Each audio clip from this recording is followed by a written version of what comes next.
Shane, thank you so much for bringing me to your favourite bar, Neary's in Dublin.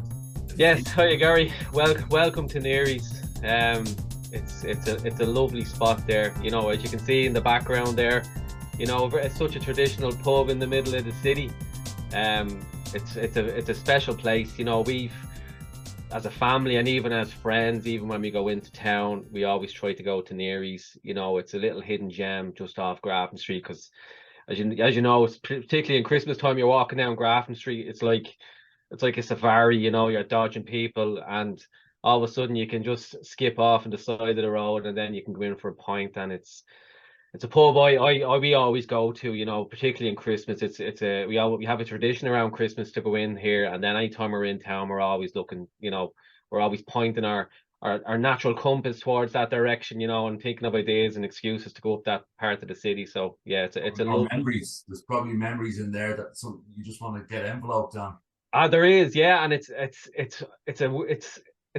what I love about it is that when you go into the pub, you know, as you can see there, it's very authentic. You know, it dates back to the 1800s, but you get all walks of life in it, and you walk in and it's always busy. You know, you always have to wait for a seat, but you get people from their teens up to their 70s and 80s. You know, and it's like people say it's like sitting in a sitting room, a long sitting room, and you're hearing everyone's stories. And I remember being in there, and it's like you have a core memory of a place you've been, you know.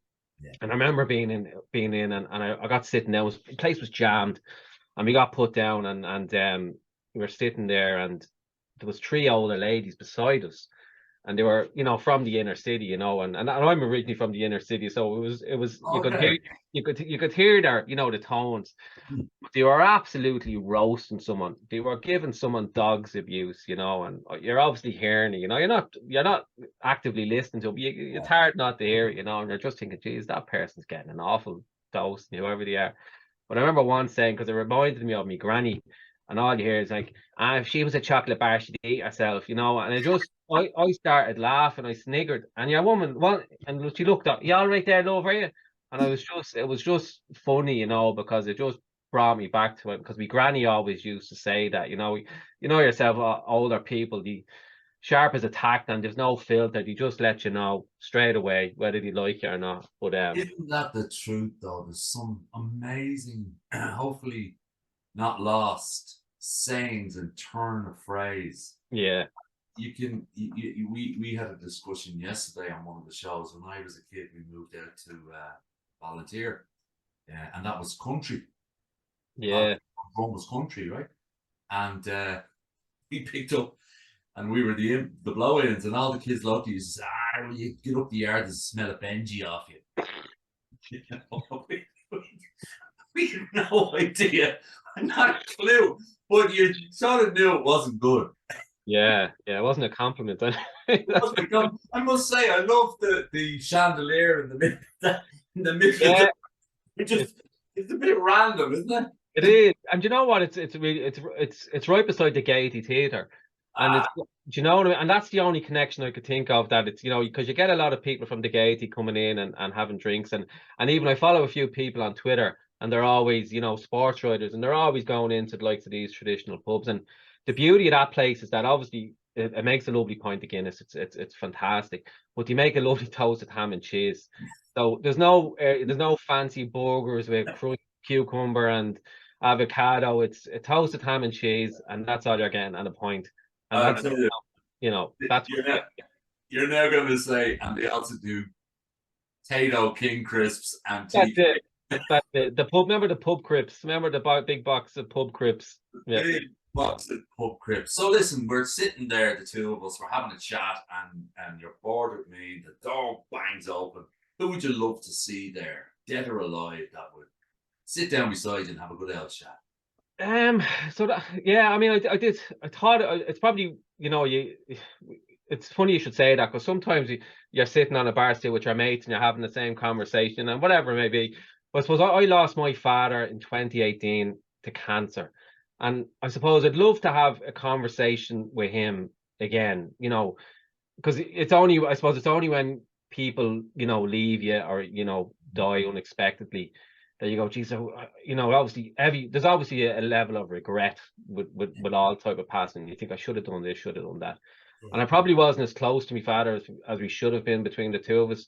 So I'd love to just have a chat with him sitting in that bar and just talk about anything and everything. And, you know, just, yeah, exactly. And just, you know, because obviously, you know, he's gone since 18, and he's obviously missed a lot of my own children growing up and stuff like that. So, you know, you'd love to go back and reminisce and obviously ask him some hard questions. And I'm sure he'd ask, you know, and that would be probably the bones of it, you know, to sit down and just, you know, have a good old natter. And yeah, I don't know you or your dad's personalities, but don't distress, because I'm becoming my father.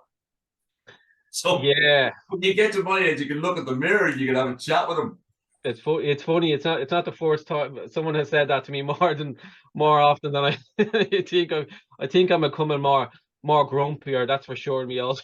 Well, I like to say it's more considered and more aware, but you know, well, every single time, Shane, that I say to the kids, and when you turn off the light, I'm the same. I every time I go upstairs into my house, I always say it's like Costa Coffee up here, because I've about 20 glasses. I'm coming down. I'm like a lounge boy coming down the stairs. I just have glasses, I've cups, I've this, and you're just like, and then the lights is another thing. It's like Starship Enterprise, and you walk upstairs, every single light is on in the house, and you're just, yeah. So well, it's amazing that you say about your dad or your mom and all the rest. But I suppose the learning from that is it's good to talk, just good to talk. And sometimes it's difficult when you're off doing your own life. You've had a busy few years with your own family and your career and the whole lot. yeah, And I think we all have these regrets, don't we? With different people, they don't necessarily have to be the people that our parents. They can be friends too, right? absolutely. Yeah, I mean, like, you know, I suppose when you, as you mentioned, when you start having kids, mortgage, and a job, you know, it's naturally things, the distance between your friends increases, and, you know, and family and stuff like that. And then you only get to see people then at, you know, weddings, funerals, Christmas. But I think, you know, it's, as you get older, I think as a group of friends, it's like a button clicks, you know, and I don't know what it is, whatever it may be, you start getting closer, you know, and that's because whatever happens, you just realize that, you know, things are more important. We need to have a chat. We need to go out for a drink, and it could be just having a chat on WhatsApp or whatever it may be. But it's definitely something I've noticed that over the last probably 5 years, Yeah. you've got them relationships have got closer. You know. And I guess COVID, long tail, one of the, if there are any positives with certain people, it actually drew us back to them. Yeah, Closer to them. So listen, that we've got that bit, and you're left on your own, and I've gone for a wee, and you're looking at your phone, and guess what? You've only 3 apps. 3 apps. That's it. Mr. Vodafone has wiped everything else. What are the 3 apps you can't do without? So the first one, and it's I'm embarrassed to say, is Google Maps. I cannot, like, as I said, I'm originally from Dublin, inner city Dublin, and I can't drive around Dublin without having Google Maps on my phone. Only yesterday I was in the office, and I had to drive into Drury Street, the car park in Drury Street there. Yeah. And again, I know how to get there, but Yeah. again, I can't. It's like I need that comfort blanket of Google Maps telling me, I know I have to go left, but I need you to tell me that I have to go left. And it's just something I just cannot navigate anywhere these days, you know, without having Google Maps. And I don't know whether it's, I want to see what time I'm going to get there at. Okay. You know, maybe it's more of a timing, you know, it tells me I'm going to be 10 minutes, 15 minutes, rather than I know where to go, but I just want to be told what time I'm going to get there at. It's one of those things Don't I be just too hard on yourself, because Dublin, like all cities at the moment, the roads that used to be 2-way are now 1-way. yeah. You know, so and you obviously, which I used to love to walking around the city and driving around the city. It's a very different Yeah. experience, isn't it? Absolutely, yeah. No, it's, well, I suppose walking around the city, especially up, in certain parts of the city, it's you're taking your life into your hands as well. But it's but yeah, and even driving, you're terrified someone's going to walk out in front of you. Again, it's one of those, it's dangerous enough, all right. So the second one. The second one is WhatsApp. And I mentioned WhatsApp because it's probably one of the reasons that, I was mentioned about the relationships with friends getting closer, because I think with WhatsApp now, everyone has WhatsApp. Everyone's in loads of different groups, Yeah. friend group, school group, football team group, and I think you wouldn't have connected to them people if WhatsApp didn't exist, because you wouldn't be naturally your friend. You would have been a friend years ago, but now you're connecting back with them. Same with your family members, cousins. You may not see your cousins or aunties, and unfortunately for a wedding or a funeral or whatever it may be. But now you're having discussions with them, and then the slagging starts. You remember this, you remember that. So I think WhatsApp is a great tool, great application to keep people together. And Isn't it funny too that back in the day when we didn't have this, we were all sort of saying, "Oh, it'd be great when we have video phones," and yet we have them now, and we don't use the video function. Yeah. Very few people use the video function. No. I don't know about your children, what age they are, but my gang don't even ring me anymore. They send me long voice messages. Yeah. That's one-sided. Dad, I won't be home today. I'm going out here to drop another €50 on my Revolut. Thanks. Yeah. That's exactly it. That's exactly it. I've lost my lead card. Can you send me money onto my Revolut card? You're just Sorry, have you got my children? My children? I'm living in your house. What's the third one? The third one, so it's an app. I'm a bit of an AV geek, so I like planes. So there's an app I use a lot called Flight Radar 24. Right. And what it is, it's basically, it's not very exciting. It's very boring, but I like it. So it's basically, you go onto the app and you're able to see every plane in the air. And you're able to click on that plane. You're able to see what type of plane, the altitude, the speed. I'll go into all the information on the plane, where it's coming from, where it's going to, all that good stuff. Yeah. And what you can do is, I find that where I live, a lot of the flight path where I am is all the planes are heading over to America. So so you could be walking the dog or just going for a walk, and you see a plane, the phone comes out, and you're going, oh, that's going to Chicago. That's great, and it's just, I don't know why, like Sinead, the wife, always gives out to me, you're a loser, don't take the phone. What are you doing? And I'm just like, saying, as she looks at people on Instagram for 14 hours. Yeah, exactly. They're like other people's stories, yeah. Jeez. But that's me. I'd be looking at it going, oh, look at that's going to JFK. Look at that, Yeah, and she's just like, I don't care, I don't care. No. Yeah, so and again, you that animal then, that just begs the question. In a different life, were you the guy sitting out waiting in Dublin Airport in that little lay-by waiting for planes to land? No. So that's where I didn't go full. I didn't transform into one.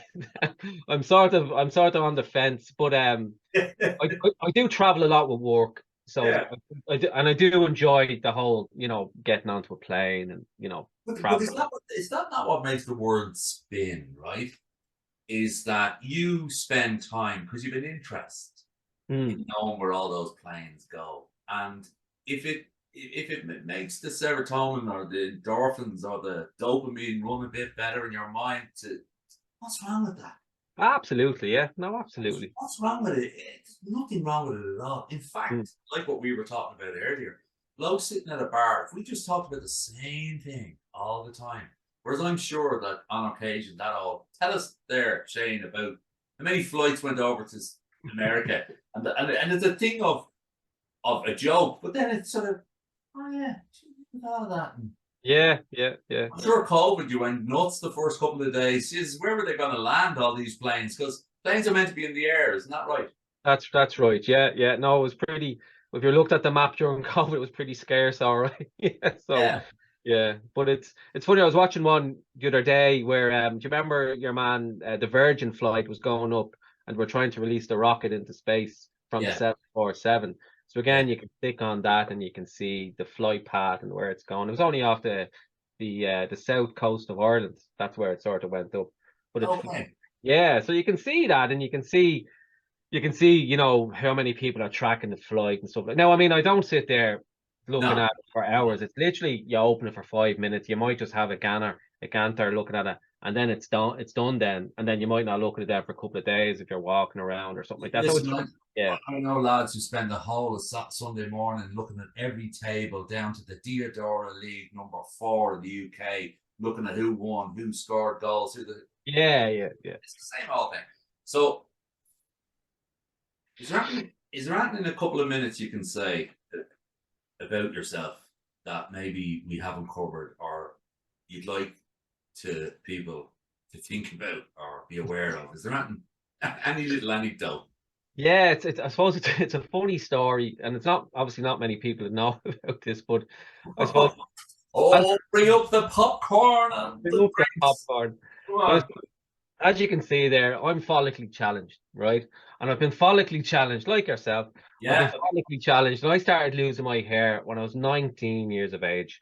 And so 19, you know, it's a bit of a kick. You know, you're Yeah. losing your hair and you're getting the slaggings and stuff like that. And you're Right. thinking to yourself, you're looking in the mirror going, Jesus Christ, I'll have to do something. So you try all the usual regain, all that stuff. You spend a fortune. But I remember being in town one night, and do you remember, you know, at the bottom of Georgia Street, there's a big neon sign, and it's a hair Oh, clinic. Dane Street, Georgia Street. Yeah, why go bald and then your man's hair is gone? It's basically he's a big neon sign that's just in your face, you know. And I Right. remember thinking, I'm gonna give them a call. And this was it was a Saturday night, had a few drinks. I'm gonna sort this out. So I remember the next week I rang them, and I was like, it was, you know, you're just ringing things. What do I do? You know? Yeah. So I gave a false name. This is how covert it was, you know. This was logical in my brain. This is what Yeah. I'll give Yeah. a false name. I'll go in and I'll do I'll obviously go and see these guys and girls and you know tell them the situation. So anyway, I made an appointment, and I went in on a Saturday, and I was there. I said I'm gonna go in early, you know.